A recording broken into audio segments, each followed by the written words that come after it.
I'm Stephanie. Hi, I'm Angela. We are the Ink Mages. Join us as we discuss all things fantasy, world building, storycraft, myths and legends, and of course, our own imaginative stories. Welcome to the Ink Mages podcast. We are so excited to do this show today because we are going to be talking about crafting villains. This is an episode that Angela and I have talked about for at least a month. So we are excited that October is finally here so we can dive in. Yay! All right, so the main thing to keep in mind when you are writing a villain is what is their purpose? Why do they exist? And the villain exists to challenge your protagonist and provide compelling tension and conflict. So how do you do this? Well, here are some things to keep in mind when crafting villains for your stories. Give them a clear goal and motivation. And motivation is why they're doing what they're doing. Number 2, introduce them by showing their strengths, their authority, and their skills. You really want to set the stage so your villain comes on the scene just in a very dynamic way. Number 3, show people's reactions to this bad guy. Have characters discussing rumors, the reputation of the villain. Is there fear? Are they afraid of this guy? 4, make the main character suffer at the hands of the villain. Yeesh, that's going to create conflict, and it could be the catalyst that really drives the story forward. Number 5, you can sacrifice an innocent to the villain. I am guilty of this. I have done it a couple of times. And it can be very sad and tragic, and make sure you do it well, though. But it's not just a plot device that you throw in for no reason. And let's see. Number 6, write from the villain's point of view. This is a decision to not be taken lightly. And it's definitely one that Angela and I can both talk about because we've both done this. And number 7, make the villain nearly unbeatable. Make them cunning, make them smart, just make them intelligent, give them presence, make them intimidating, that we, the reader, are afraid of them, because it will translate for the main character. They are going to be afraid of him, and it just makes us as the reader think, how on earth are our heroes going to stop this guy? So, Angela, to get started, why don't you tell us how it has been writing from your villain's point of view in the Once and Future Chronicles? Well, and like you said, the decision didn't come lightly. I think when I first started writing book 1, my villain was kind of this hidden, mysterious, in the background, kind of rising fear, dread, shadow, if you will.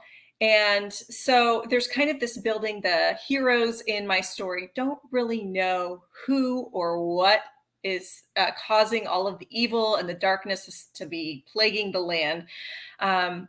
But as I was writing my story, I realized that keeping my villain so shadowed was kind of not putting the right kind of edge or bite. It wasn't allowing my readers to really, what's the word I'm looking for? To really like lean into the edge of their seats or have that proper tension. That's the word I was looking for when it came to my villain. And so I decided when I was going into my rewrites that I needed to introduce my villain much earlier, but I wanted to keep it a mystery to my heroes.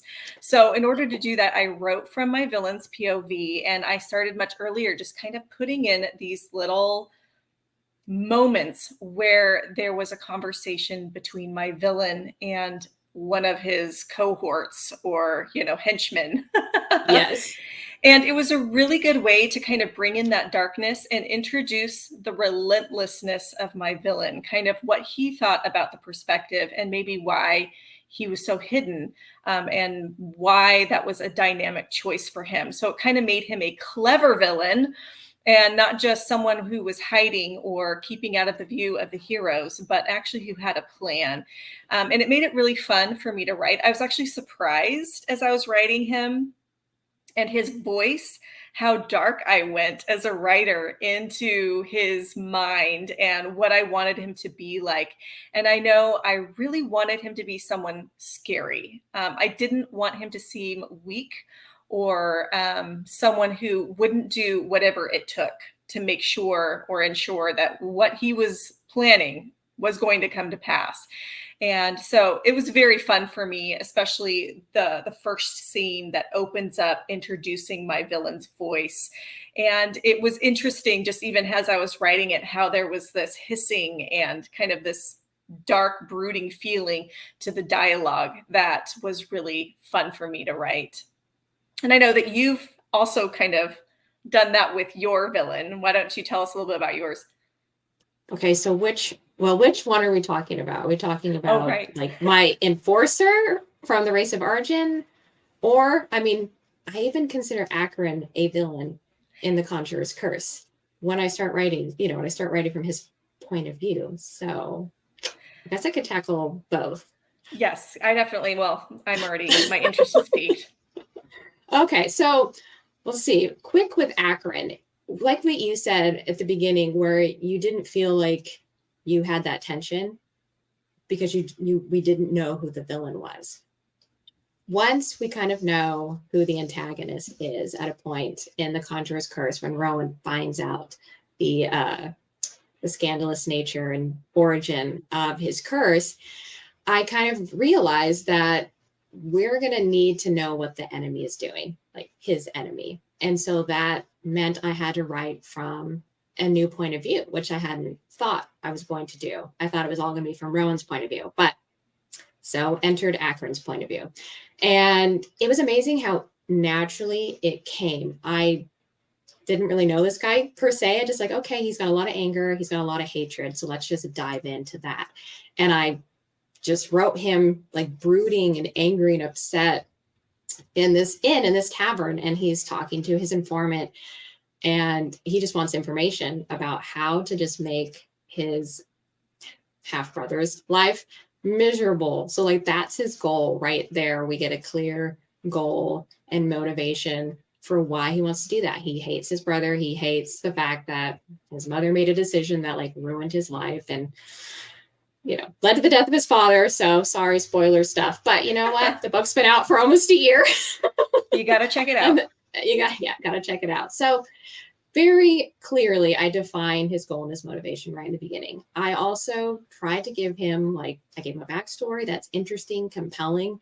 He's got a shady, kind of immoral behavior, like he's doing things that we don't abide by. He's a pugilist. He likes to start brawls and beat people up. So not the nicest character, a bit of a jerk. But there was something super compelling about him. And that's where I started adding like style and flavor to him. So you can turn like a villain into someone who's kind of likable or interesting by giving them little traits. Like he's a wine connoisseur. He loves wine and he loves to eat food. I mean, that is something very human and relatable. We all like to eat. So that was him crafting his point of view. And I absolutely love where he has evolved in his character because he becomes more of an anti-hero. Now with the enforcer in the race of origin, oh my, he's scary. It's like that not to be taken lightly thing really comes into play because I knew as I started the third book that I was going to have to write from his point of view to just really drive that edge, drive that hunt factor of him trying to find out and unearth who the wraiths are. And it's weird when you go into someone's mind that is truly cutthroat, deviant, diabolical, has no qualms about murdering people in cold blood. I go in and I want to get out. That's how I approach it. I don't know if that's how it was for you with like Ocean, because your villain is like a sorcerer. He deals with like magic that's like cult stuff, like drinking blood and like very dark stuff. So does that ever like just give you the weird heebie-jeebies feeling as you were writing it? I definitely had some scenes where, I don't know if you ever write really emotional scenes that you really get sucked into that afterwards you kind of have to calm down. eat a cookie, drink a glass of wine. Eat a What you got to cookie. do when you're done writing it, just because you've been so immersed in it. And I know some of my scenes with my villains, and even just some of the demons and things in my stories that I write, really do sometimes stick with you. And so I've had to be good to not go further than I'm ready to go. But it's interesting how much fun, honestly, I know this sounds terrible, but how much fun I had creating Ocean and just diving into my story. I mean, my story, a lot of the themes are, is there hope when the worst comes? And there really is this light that I want to amplify. And in order to amplify the light, I really wanted to go dark with my villain, because I do think it actually does make the light shine even brighter. And yeah, there was some scenes where I was a little surprised at myself. I'm like, really? This is where we're going? We're going to go this bloody? We're going to go this occult? And the answer was yes, we are going to go there. And I remember even, when you first send your manuscript to the beta readers and you're like, what are they going to think? Are they going to think I'm crazy? I mean, look at how I've written the scene, the violence, just the dark, even kind of witchcrafty darkness that my villain gets into. And, a lot of people enjoyed the tension of those scenes. But I did have a few people, particularly family members, and they're like, wow, I didn't know you had that going on, percolating inside your imagination. And truly, I surprise myself that those kinds of things, because honestly, what does percolate in my imagination as a storyteller isn't usually the dark stuff. But it's amazing when I do put my fingers to the keyboard and I'm deciding that I'm going to write this scene about the villain, what does start to come out. And honestly, I worked very hard I didn't want my villain to feel like really easily beatable. And so I had to make really conscious decisions as I was writing my villain, like, oh, well, if I make this scene too light, it's going to feel like he's easily conquerable. And I really did want him to seem formidable and unescapable. And in order to do that, I had to let things get kind of dark and bloody. And, my fantasy, since it's based in historical setting, even though it is fantasy and it's fiction and it deals with magic, I actually wanted to bring in an element of what if this was real? So kind of the nitty grittiness of real sorcery and real darkness as I was writing my villain. I love that you said keeping the villain nearly unbeatable, because that is one of the points. And I think for when I was crafting the Enforcer, Anson Grimaud, I keep in mind like Darth Vader. If I'm going to draw like the ultimate villain in my mind, it's Darth Vader. Okay. Let's go. The guy terrifies me always as a kid, but I'm also enthralled. I am so engaged and engrossed because he has so much presence, superiority, authority, and he always is in control. Always. He just comes on the scene and you're like, this guy means business. He is not messing around. You lie to him, you try to thwart him, you're dead. That's power. And you don't lose it. Throughout the trilogy, the original trilogy, he maintains that strength of character. I'm borrowing that too, like with the Enforcer. I want to make sure when he is on the stage and you feel that fear, the characters are afraid of him, which makes the readers afraid of him. Well, and you feel that with Darth Vader really powerfully. Opening scene, Star Wars. You've got all the bad guys shooting the good guys on the ship. They're invading, and there's, a bunch of firing going on.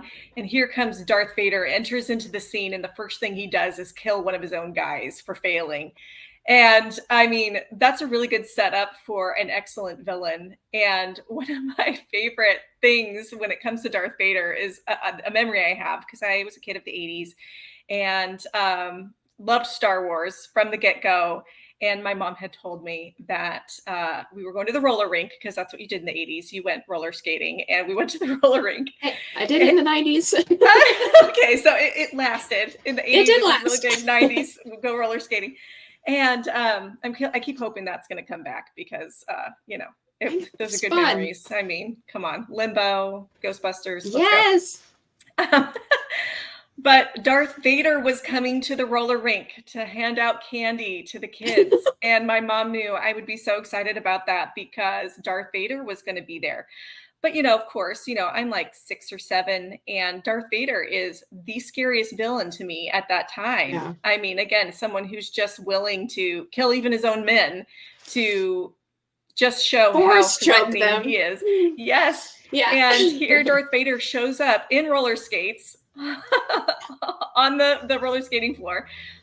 And he's handing out candy to the kids, and my mom's like, go see Darth Vader. And I'm like, heck no. Like, she even tried, I remember she's pulling on my arm. She's like, come on, this is your only chance to meet Darth Vader. And I was like, I don't care that he's handing out candy. If I go up there, I know he's going to do something. He's a baddie. He's Darth Vader. Like, Oh my gosh. the rationale was not hitting my brain that this was some dude in a costume.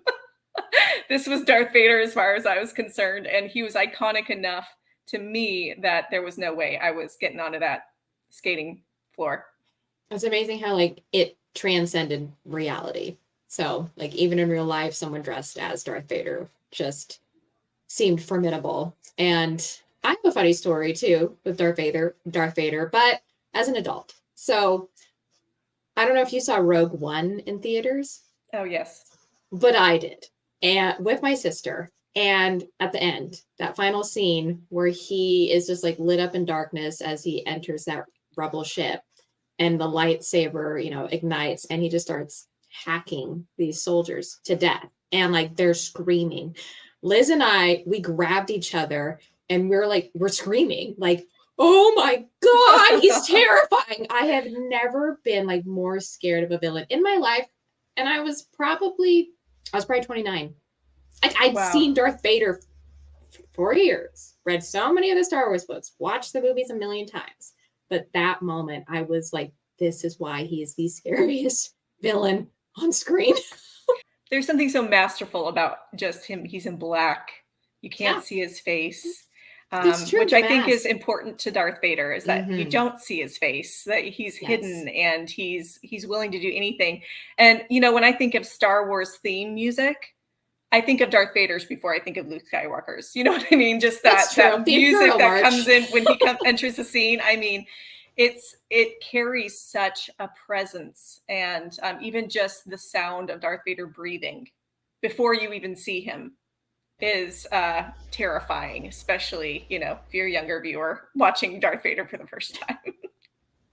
That gives him a sense of style, I would say. Like his costume, you don't see his face, you don't know who he is, but the breathing is such an iconic trait and sound for him that it's menacing without him saying anything. I do love that the first time you see him on screen, he doesn't actually say anything as he enters that corridor in A New Hope. He just looks down, breathes, and keeps walking.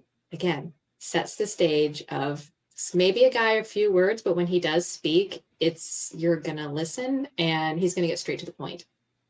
Yes. And I Yes. think that's a lesson as a writer. Just there's the element of balancing your villain, giving enough mystery that they're terrifying, but then also revealing just enough that they're terrifying. Kind of Yes. that balance as you're writing, that you maybe don't throw everything out there all at once, but just give the readers just enough tension to know that this is a baddie. I know with your stories, I dread your heroes having to face off with your villains. It's like I have the anxiety far before any major confrontations happen. I know they're coming.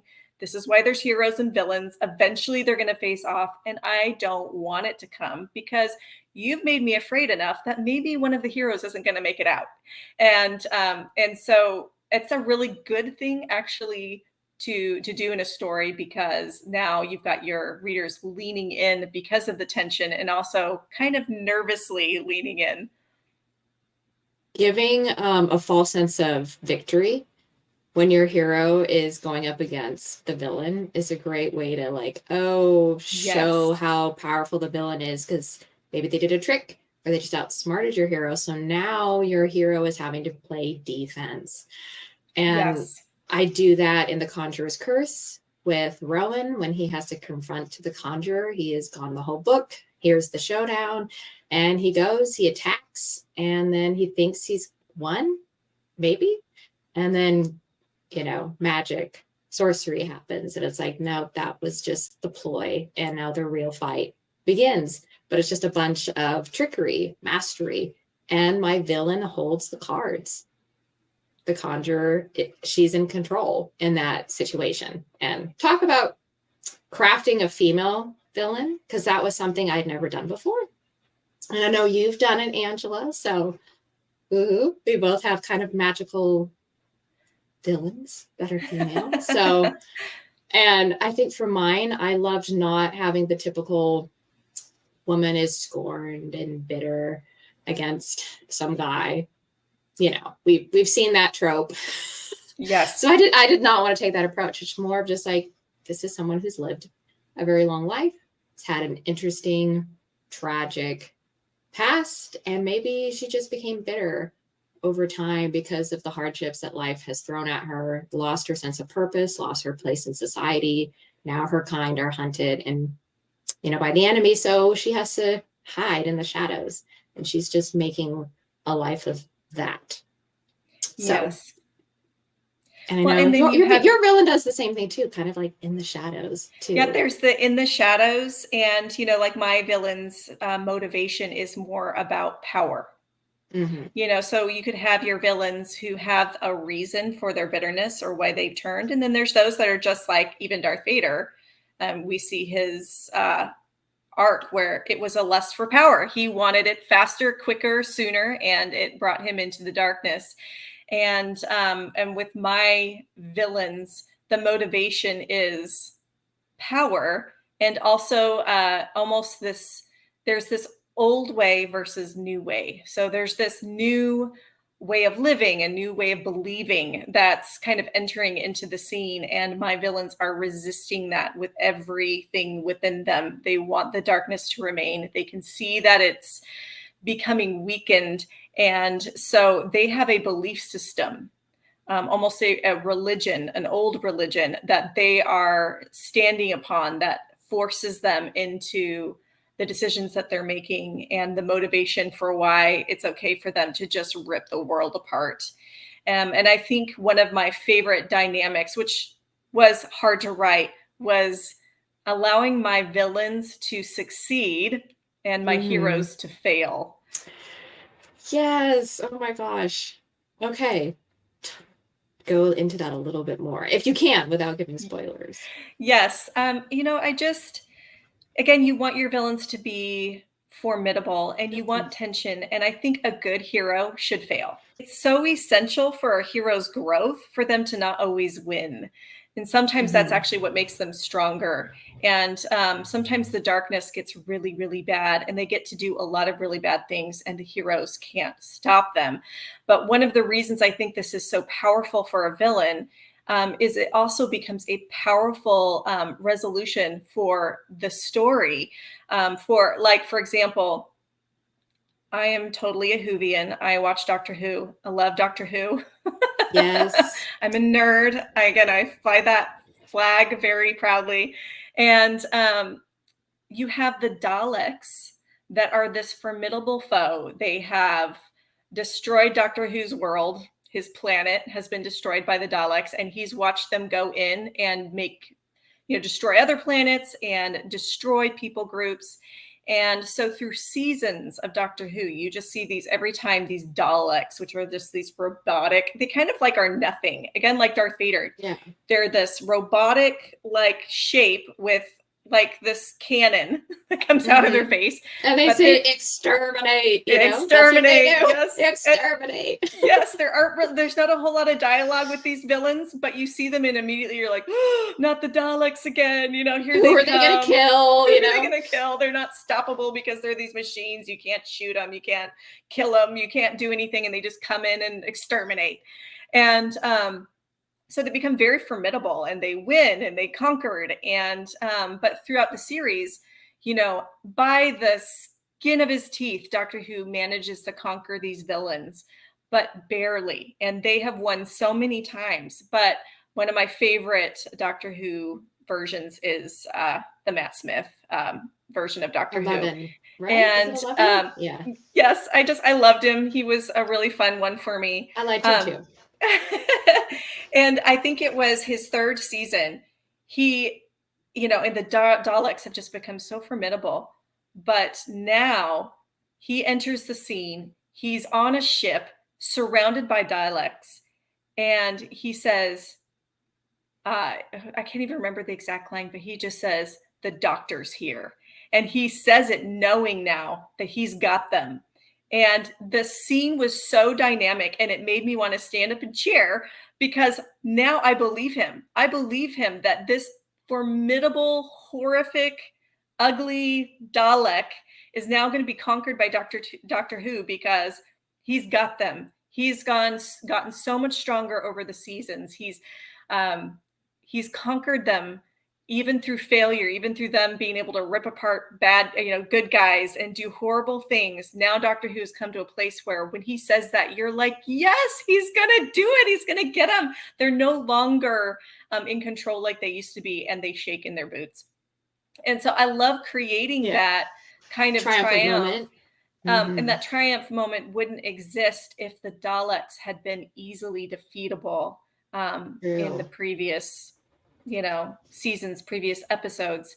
And so I really wanted to keep that in mind when I was writing my stories. I really wanted there to be this sense of destruction, extermination, of the fact that my villain was burning down villages and innocents were being killed, and there was really nothing unstoppable. And by book 3, this is a spoiler, but not only is he a powerful sorcerer who has henchmen doing magic and they're unstoppable, burning villages, killing people, taking over the Southlands, but now they have a magic where they can actually control people's minds. Ooh. And especially young people who are easily influenceable. So talking about the innocents, people who are not bad guys now doing bad things because of this magic. And it just added another element of the bad guy winning. Like, what do we do now when he's literally turning so many innocent people into more of his henchmen to do more of his evil work, and the good guys don't know who's good, who's bad?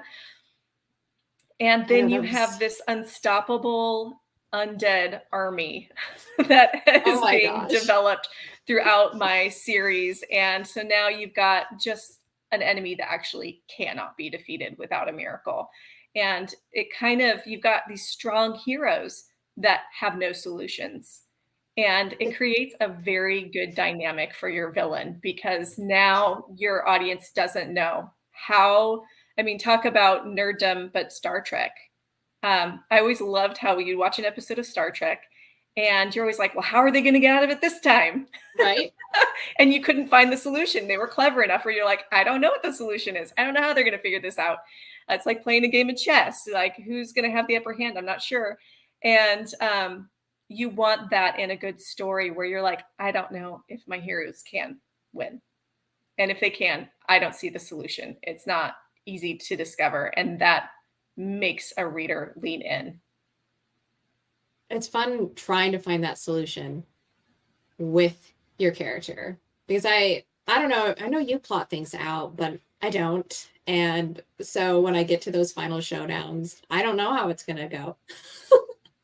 I have to figure it out with my hero. Like, okay, we have a very tough villain here. We have a very formidable, unstoppable force. So how do we get around this? How do we win?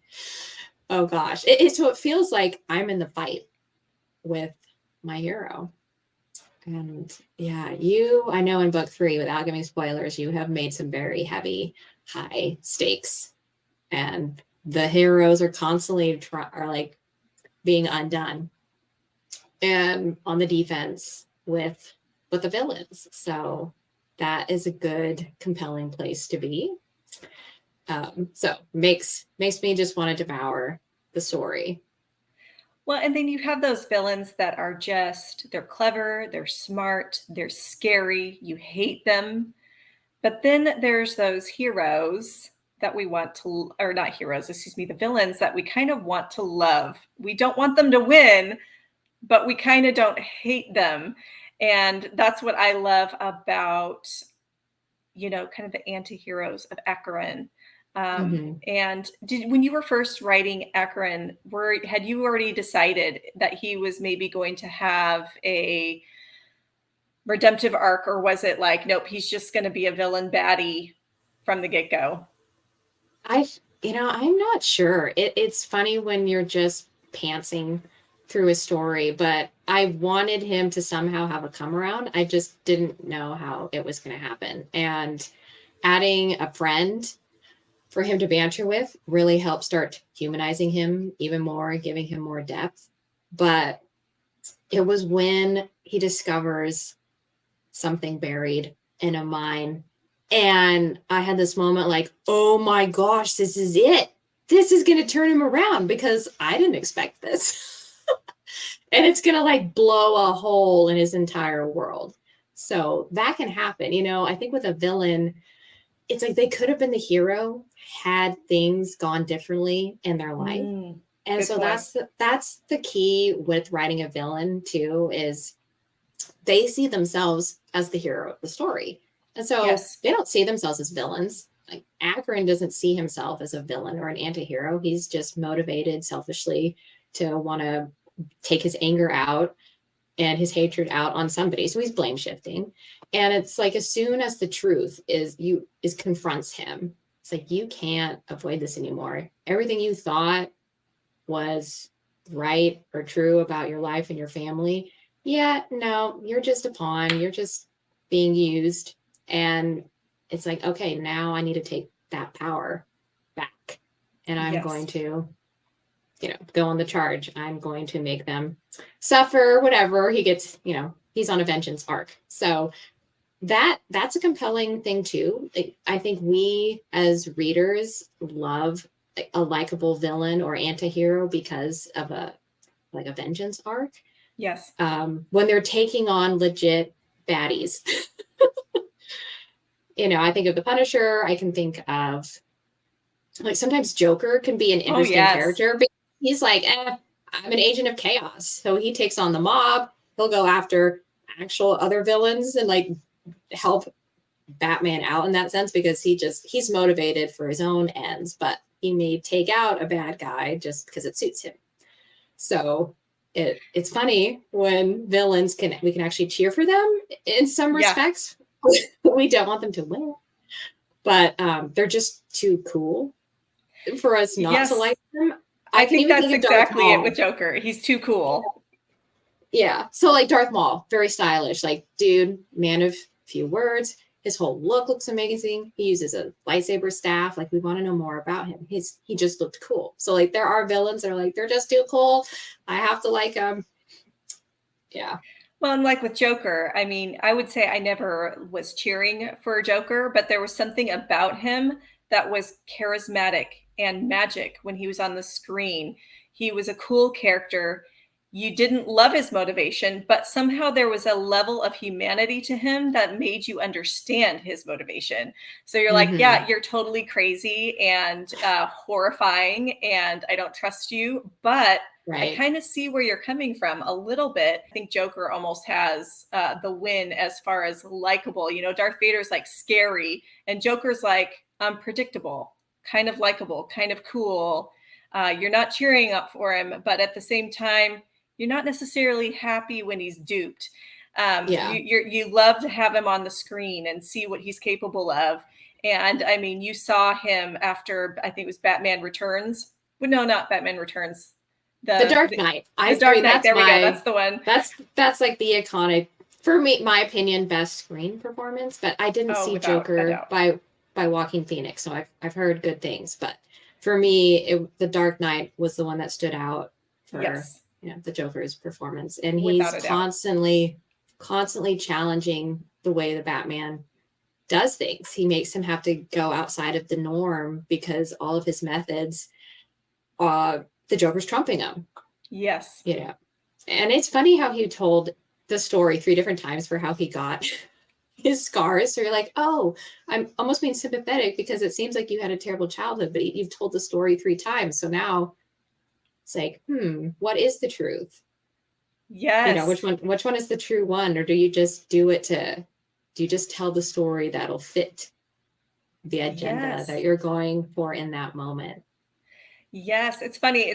Reminding me of a book series I'm reading right now. I don't know if you've seen Lockwood and Company on Netflix, but If it was a not, it was a very fun series. I'm actually sad they're not going to do a season two, but it made me want to pick up the series, and so I've been reading them. And there is this skull in a jar that is a ghost. He's a type 3, which means he's got intelligence, where the rest of the ghosts are just kind of memories or apparitions. And the this ghost jar is kind of a villain, but you kind of like him. He's trapped in his jar, but he can only speak to one of the heroes in the story because she's got a gift to be able to hear ghosts. And he's very manipulative, but mm. he kind of every now and then tells the truth. So you kind of almost want him to be around. You want her to talk to him, but at the same time, you know he's probably deceiving her at the same time. So you have this kind of dynamic with this ghost jar where you're like, okay, no, you don't want him to go away because he could be essential or important, but you know he's got some kind of insidious agenda in all of it. All of his niceties, all of his things are all a manipulation. You know it. And I haven't finished the series yet, so I don't know how that's all going to resolve. I'm in the midst of it, but I find that very clever when you've got kind of this bad guy that joins the heroes. And you know, in the end, you know, he's probably going to betray them. He doesn't have good motivations. And they've made it very clear in the story there aren't really any good ghosts. So I love that kind of dynamic when you are bringing in another source of evil or bad into a story with your heroes. That's not necessarily super cliche, and it adds more tension to your story. And not all heroes are going to be big, evil, scary dudes. You know, sometimes they just have a motivation that goes counter Yes. to the protagonist. So that just means that at different intervals, they're going to be, um, you know, thwarting what the hero wants, you know, to accomplish.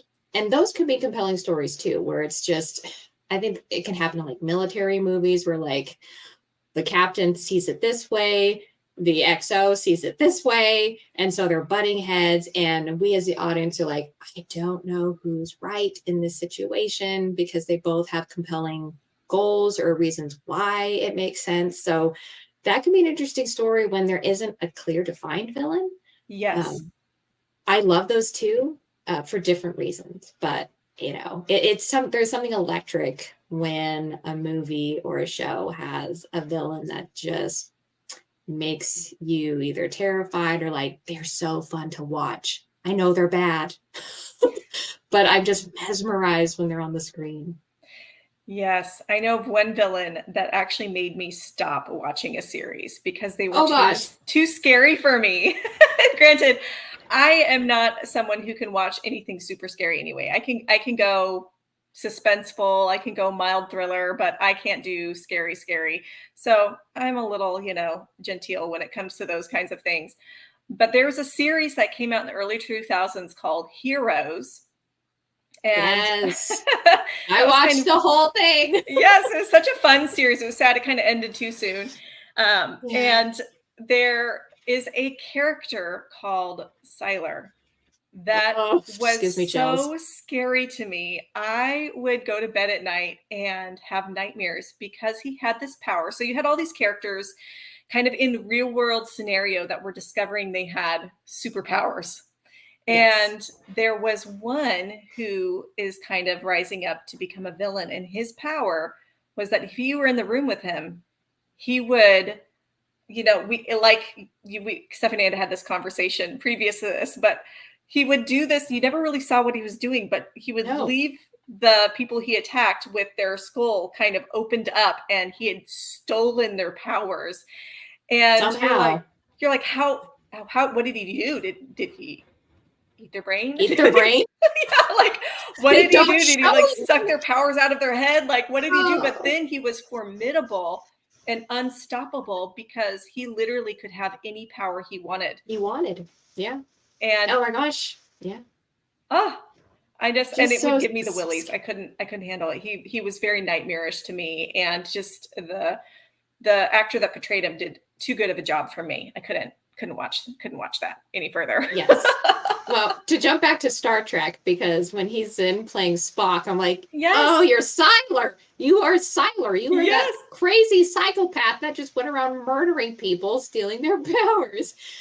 And so it took me a moment, and like it took me like, okay, he's a completely different character. And he played Spock great, I thought. But like as Yes. Siler, he was just so scary, formidable, and you didn't know what he was doing. They did a Yes. good job talking about that whole mystery of not revealing too soon, so keeping that mystery. I don't even know Yes. if we knew exactly how he stole the power until like the second season, when Yes.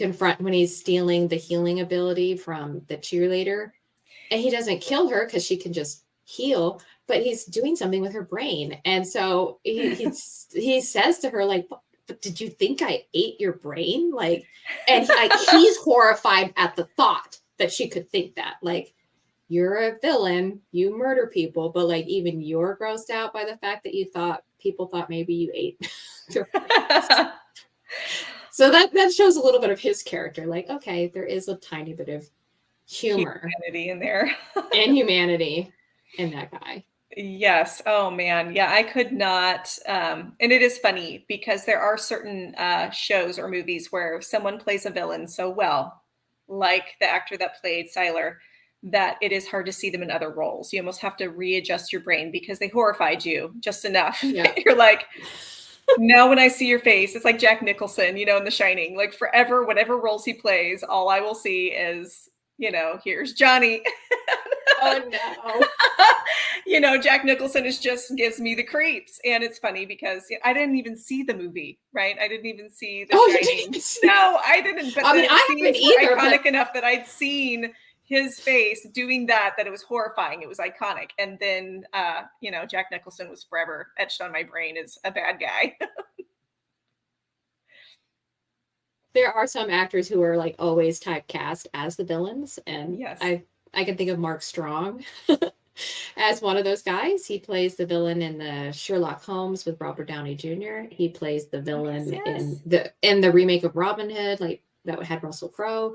He played Yes. Septimus in Stardust. He's always a villain, but he's It's so true. compelling. So it's Yes. like, well, of course, if you're a villain, I'm obviously you're gonna nail, you're gonna sell it. Because you're so intense. He just has such an intense look, and the way he talks is captivating. So we all love a very captivating, engaging villain.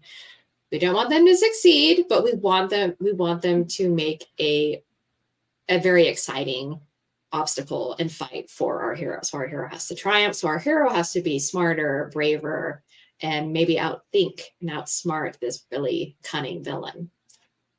Well, and that's why we need a good villain. And it's important as a writer to try to stay away. There's some cliches that really work well, story tropes for villains that work really well. And then there's some that it's like you might want to avoid because it's just not creating enough suspense or mystery when it comes to writing your villain. And so writing your villain is really important in storytelling because it's going to amplify the light, especially if you have a hero like in Harry Potter. There wouldn't have been the triumph if you didn't have, all of the bad guys coming after Harry the whole entire series for there to be something to overcome. And so you really want to make sure that when you're writing a villain, make him dynamic, make him formidable, don't make him predictable, and don't make a villain that is stupid, unclever, easily defeatable. Those are some of the things you don't want to do in a story because it kind of makes your reader go, it doesn't give your heroes really the save the day moment, the challenge. Yes, thank you. So hopefully this was a helpful podcast for you. We definitely had fun talking about villains, and we have some more podcasts coming up this October where we're going to talk about monsters and creatures. It's going to be very fun to discuss those things. So please join us. We have more interviews, more storycraft conversations that are headed your way soon. So please subscribe, leave us a comment, and join us next time with the Ink Mages.